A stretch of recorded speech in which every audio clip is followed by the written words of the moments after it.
foti tottede hunde nde ariful mourada omo andi ko yeyete ko fo addi mo tottede totte ko gadde non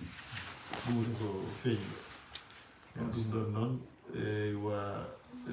Abdoul Bakri Mouhamadoul Habib alaji yeti min neli on e fodde fulɓe ifi Italie afi Italie eɓe noddiɓe e ballal e organisation e oɗo ñalawma Cheikh Oumar oɗo congrès wona ballal tan ala yoɓe gar ɓe darɗo e men par ce que Cheikh Oumar ko pullo omo foti daranede pulago fof no foti daranede so tawi noon Allah waɗi ko ɗo waɗete e nder Italie e Bergamo fedde afino ɗo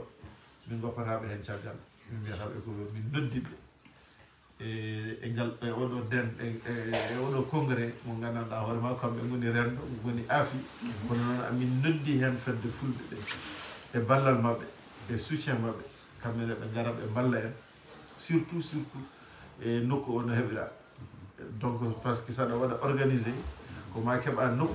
keɓa adresse nde mbawa noddude ɗum noon min neli on an yiyeti e Habib e Ceerno Racine e Abou Kane e kawyanti hen e onon foof min neli on e fedde fulɓe message oɗo ñalawma le 29 et le 30 et le 31 octobre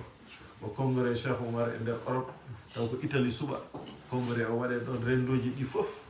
kawre ɗo on saaha noon ƴeewen khalifa o no teddi kono so wiyama fulɓe foof ndendi e mawninde Cheikh Oumar mbeɗa andi hankkadi ne ko ronki ko foof ma o eto on saaha noon kala ɗo taw Cheikh Oumar kilifa wonno e aduna he